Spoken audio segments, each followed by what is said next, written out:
Here's the RepublicanContract.com Minnesota Republican State Legislators Contract with Voters Coffee Mug, Point 5 on campaign finance. Special interest money is poison. It leads to interest group politics. However, money in politics is constitutionally difficult or impossible to ban. The best option is public campaign financing, including both income tax checkoffs and the current Minnesota option for individuals to receive a rebate for their contribution of up to $50. Here's the interview with 2006 Minnesota House Speaker Steve Swigum on Point 5. Special interest money is poison. It leads to interest group politics. However, money in politics is constitutionally difficult or impossible to ban. Can't do it. It's called the Freedom First of Amendment. speech. Yeah. It's called the First Amendment. But it's a real dilemma. On the one It's hand, a problem, there's no doubt. But the First Amendment is worth standing up for. Oh, it is. But in Minnesota, the rest of this says the best option is public campaign financing, including both income tax checkoffs and the current Minnesota option for individuals to receive a rebate for their contribution of up to $50.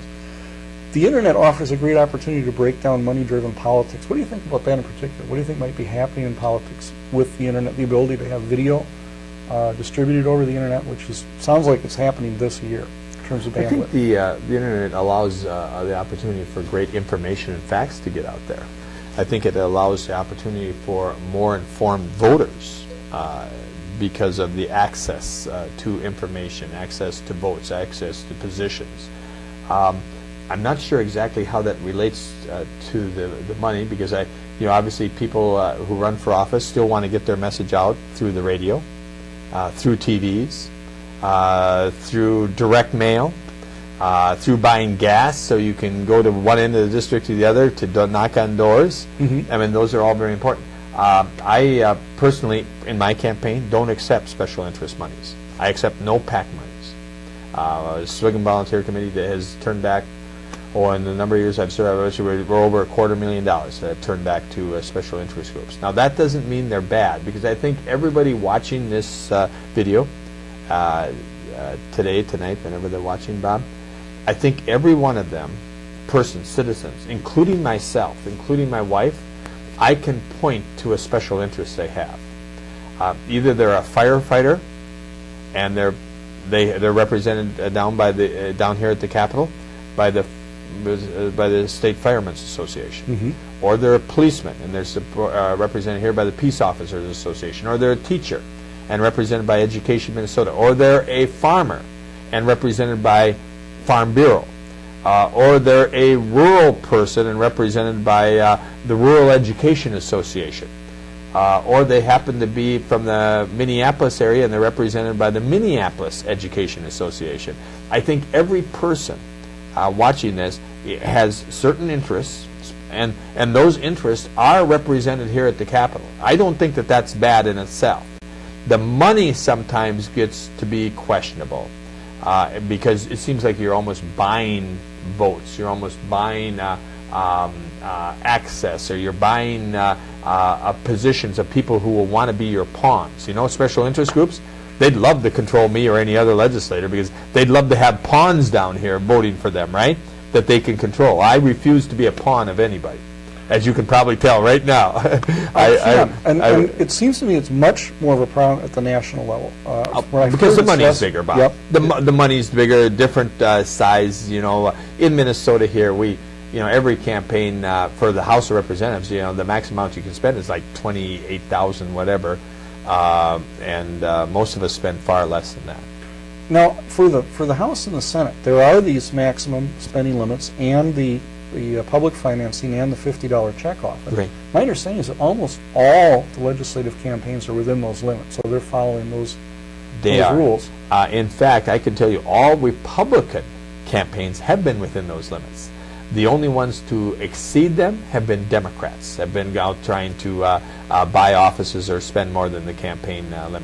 By the way, if you don't stick within that campaign limit, that 28,000, 29,000, whatever it is right now, 29,100 maybe, if you don't stick within that and sign a form with ethical practices with Fair and Campaign Practices Board, then your contributors do not get the $50 and $100 back in the form of the political contribution refund, the rebate that you're talking about. And also, if you don't stay within that spending amount, you don't get the public subsidy money either.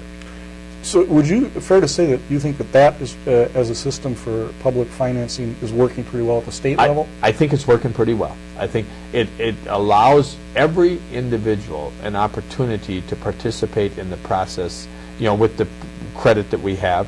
You know, most folks aren't aware of the fact that they could send a state candidate, now it's only for state candidates, $50 and get it all back from the state of Minnesota. Most people aren't aware of the political contribution refund, but it allows everybody to take part, be part of the process. You don't have to be a millionaire to do it.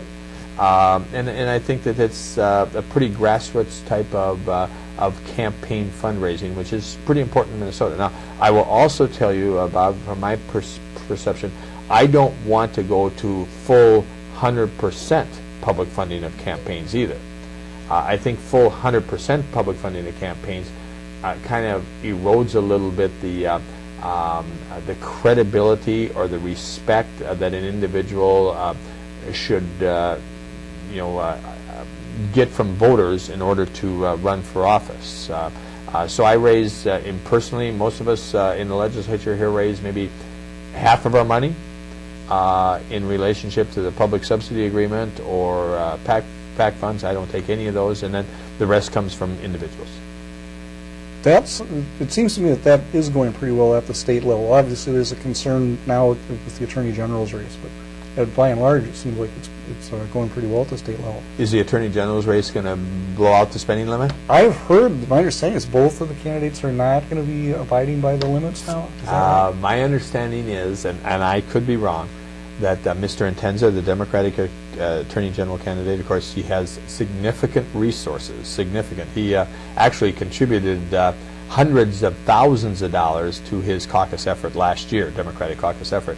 My understanding is that he is not going to abide by the spending limits, and if he doesn't, then his opponent doesn't have to. As disclosure, the class action law firm that represented me in district court on my challenge to Governor Pawlenty's illegal unallotment of the political contribution refund is the same law firm that sued United Healthcare Group officers and directors for illegal insider trading involving the firm's stock options.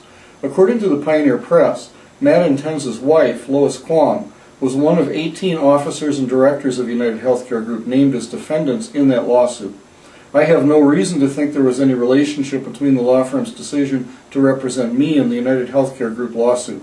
That law firm withdrew as counsel after my case was dismissed in district court. I am proceeding pro se in the Court of Appeals.